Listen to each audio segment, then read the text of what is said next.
This is the big time. 4th of July in Washington, D.C. 800,000 eyes on the sky. In 20 minutes, they'll witness $75,000 in paper, chemicals, and black powder simply explode. Brilliant color, deafening sound. This is a marriage made in heaven. The man who brought them together is firmly grounded in La Follette, Tennessee. For his company, PyroShows, this night is magic. This is the Olympics, this is the Super Bowl, this is the World Series of fireworks. It's probably, without doubt, the most prestigious show that you could do anywhere in the United States. I mean, it's the 4th of July, this is Washington, D.C., we're in the fireworks business. To me, that's just as Americana as apple pie and baseball. Ready, 10, fire. For Lansdon Hill, pyrotechnician, the quest for fire began in childhood. But the skill needed to get here tonight has taken a lifetime to develop.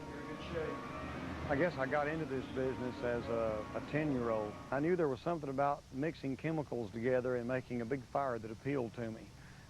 So where you separate the pyrotechnician from the pyromaniac, I don't know. When you've achieved this level of success, there are bound to be rumors. Well, there is some truth to the rumor that in high school I did sell fireworks out of the trunk of my mother's car. Now, keep in mind, in 1969, DOT didn't require placards on vehicles carrying a small amount of Class C inventory. Mother's car never traveled down this road. Fireworks have been made in China for more than 1,000 years. In fact, Chinese are credited with their invention. They believed the loud noise would scare away evil spirits. The ancient Chinese made all of their fireworks by hand. Here at the Sunny Fireworks Factory in central China and throughout the world, fireworks are still handcrafted. The reason?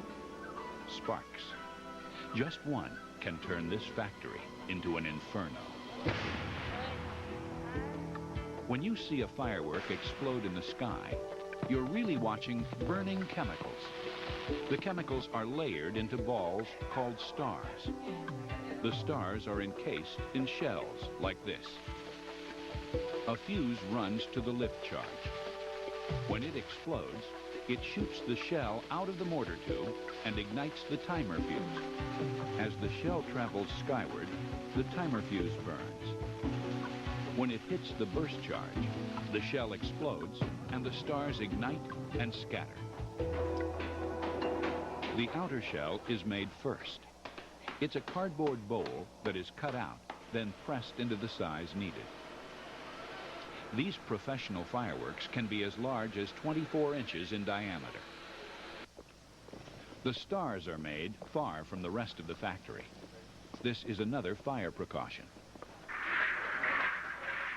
They're made by spinning powder and chemicals. Color changes are created by adding layer upon layer of different chemicals. Each layer of color represents a different color that the star would burn. The outside ring is the first color that burns, and then it changes colors, and then you got a flash at the end. After the stars dry, they're packed into the shell with the burst charge.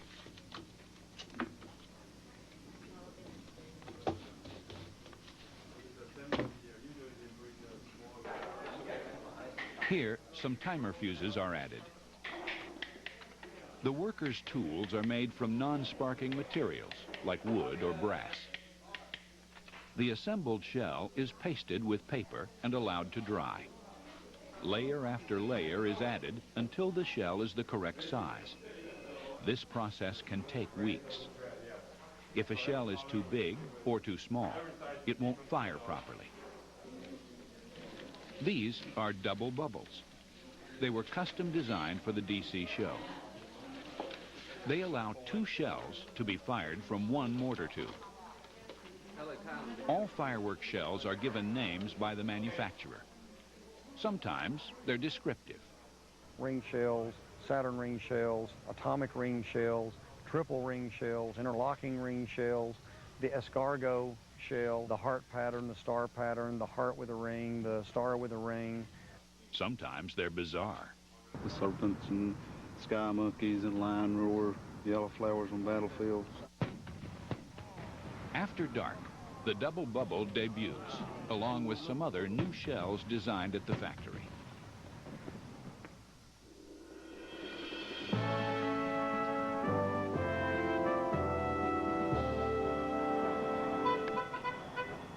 The move from Tennessee to Washington is about a 12-hour drive.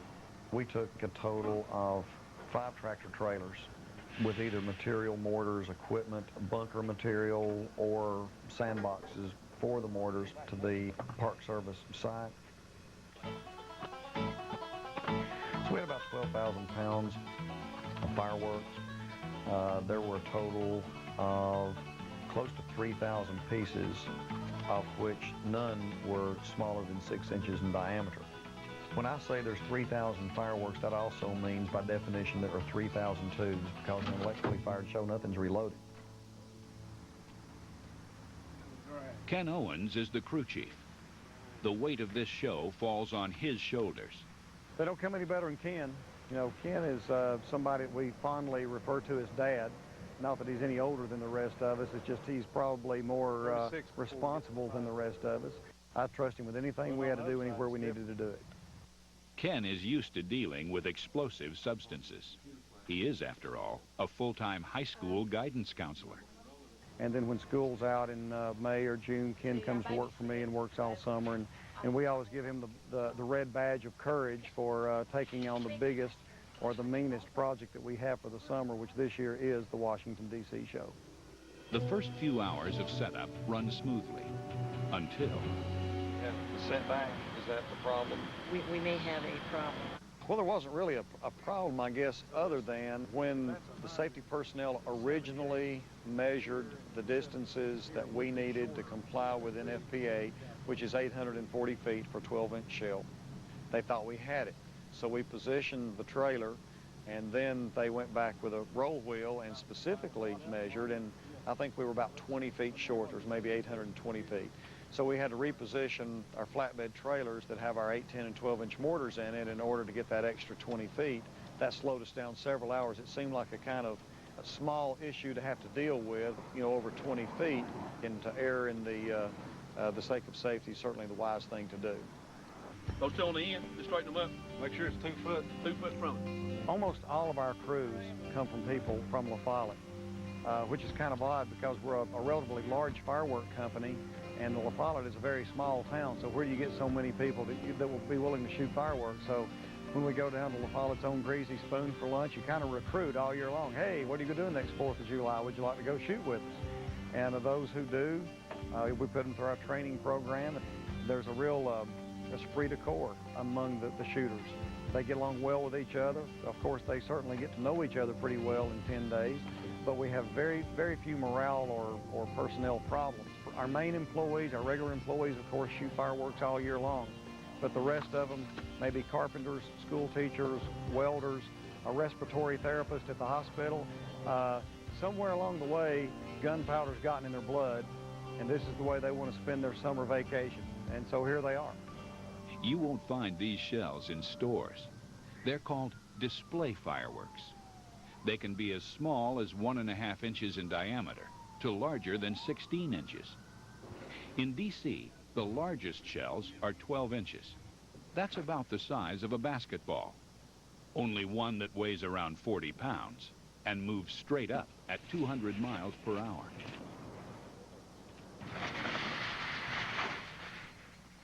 Rain can render a high-priced shell into a dud in a matter of moments. To protect them, each shell is covered with plastic and foil. The foil is also a safety precaution. It keeps sparks from igniting other shells prematurely. With this fire and waterproofing, the entire show could be shot during a rainstorm if necessary. Another important detail in the DC setup involves the Secret Service. First day we got on the job site, Secret Service paid us a visit. He came frequently and made sure that all of our mortars were in a vertical position. I mean, even if they were possibly 1/8 of an inch or 5 or 6 degrees off, true top dead center, he wanted them adjusted. In Washington, politics are always on the agenda. Tennessee Senator Bill Frist congratulates PyroShows on being the first company from Tennessee to fire the nation's fireworks. I want to congratulate you. Thank you. On being chosen, being here to celebrate what this country is all about. Thank you. Thank you very much. Thank We're you. proud to be here, too. The fireworks will be fired electronically. Each shell has an electric squib that will detonate the lift charge. This show has 3,000 shells to be fired from 6 different firing panels. Fire. You know, basically what's left is the wiring. How long do you think it'll take? We're shooting for being ready to run tests tonight. Have everything wired and test continuity. Make sure you've got a complete circuit on everything. Tie my squib together. These 2 racks are going to go at the same time. And on this end, I hook them blue and black. Complete the circuit on that end, and on this end, or my black and blue, excuse me, and on this end, I'll hook blue and black together, and that'll complete the circuits. And these are all color-coded, you know. Yeah. We've got them going 1 through 25, starting with the white, the blue and white, the orange and white, green and white, so on, through 25. How do you think it's going to look in the sky? It's going to be intense. You know, that's for sure. It's going to keep their attention, but it's going to be definitely intense.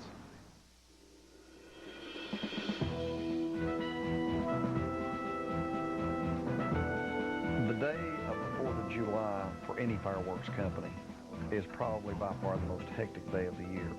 It doesn't put me out of work. The phone starts ringing in my motel room long before the sun comes up. At 7 o'clock, you've got to be over at CNN for the morning interview. And then from CNN, they're going to try to whisk you over to C-SPAN, from C-SPAN over to Good Morning America. It's a hectic morning, and staying focused is probably the toughest part of the job. And one of the biggest shows will be on the Mall in the nation's capital. The man responsible for that show, Lansden Hill, joins us this morning in our Washington bureau. Morning, Mr. Hill. Good morning. The guys that will be shooting the show will be tucked away in a reinforced metal bunker. The weather was beginning to deteriorate. They'd had good weather for the last 2 or 3 days, but the prognosis was for worse weather throughout the day. The National Park Service shows up to remove the ducks from the rainbow fountain. They're moved to the far end of the reflecting pool for safety.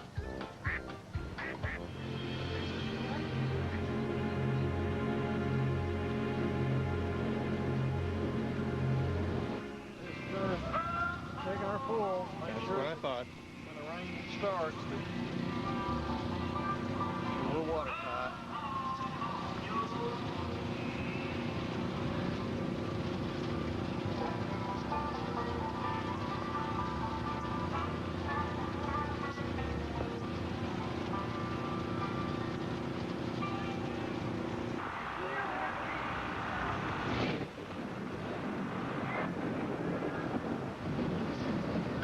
Just a few minutes ago?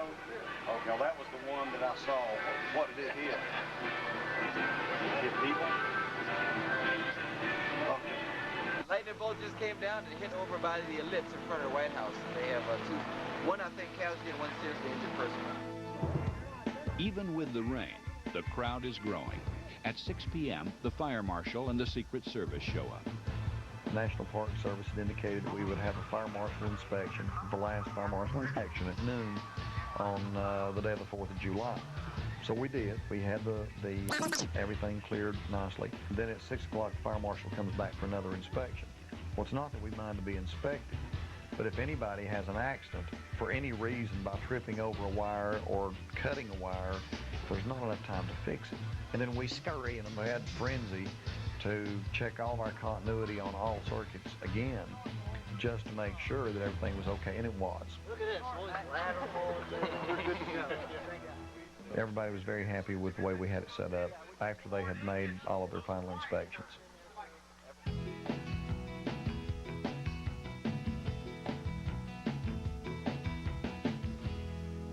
As the sun goes down, I think that's when you really realize that the moment of truth is just a few hours away.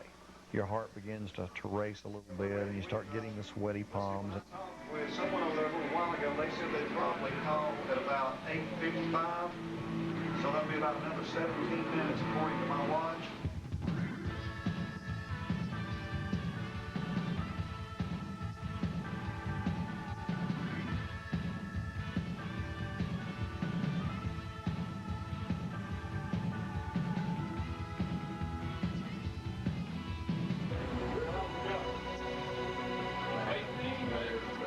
You start turning on your indoor lighting, you start hooking batteries up and doing your final checks for continuity.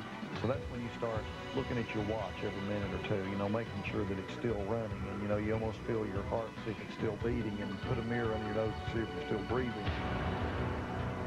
It's 9 o'clock. Make sure everything is in the off position.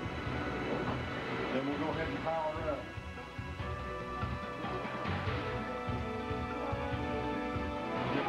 This is 3, 2, 1, fire. Minute 30, guys. Minute 30. Lock and load. 25. Here's the green button. You're in good shape. 1 minute. As those closing seconds occur, I think everything does stop. I think your entire body is just held in some kind of suspense until you watch the switch be thrown and you hear boom. 4, 3, 2, fire! Once you hear the first boom, the better you feel. Ready to fire.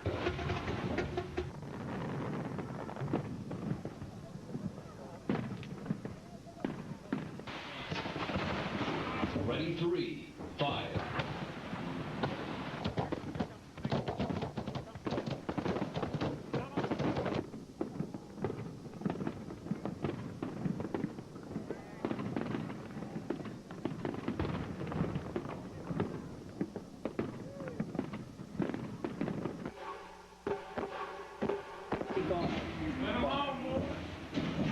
You're doing good. Doing good.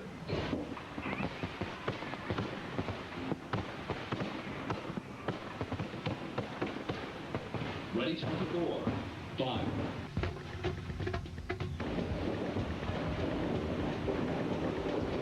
Ready 96. Fire.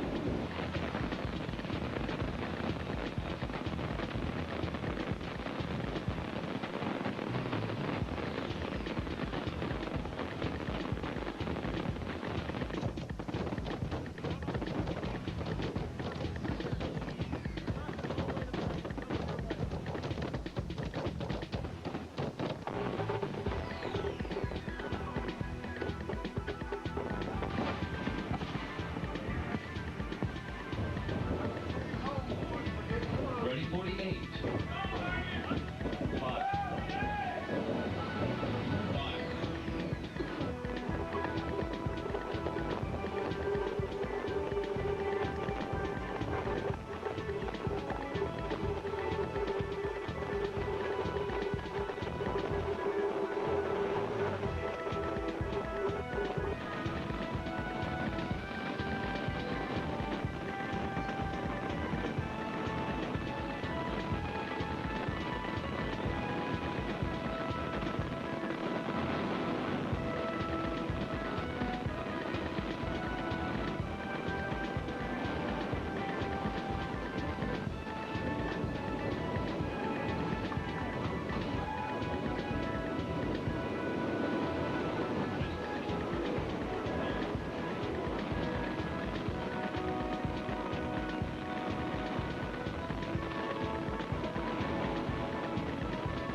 The final reward being the end of the show, and you look around, everybody's okay, and hundreds of thousands of people are all cheering.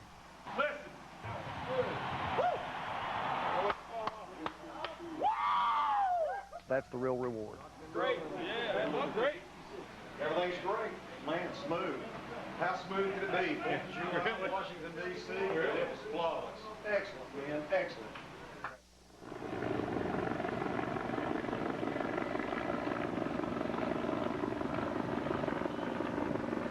We're policing the area, but it's going to take an hour or so.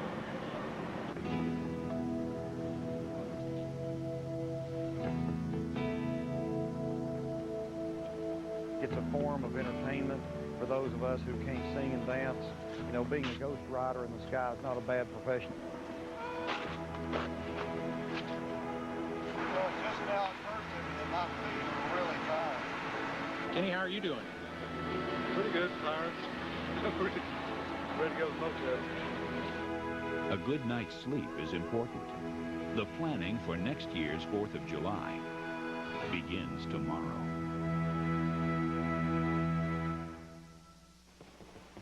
For more information on fireworks, visit PyroShows' website at www.pyroshowsusa.com.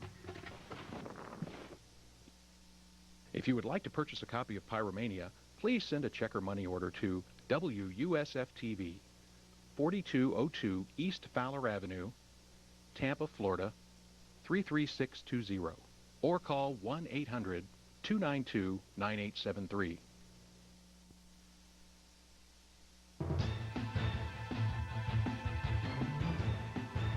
During the Washington, D.C. show, we did have a muzzle brake. And of course, it just totally destroyed the mortar. What happens is that when the lift charge ignited, it split the shell, and it just went off. Instead of going, it went down. Yeah, right.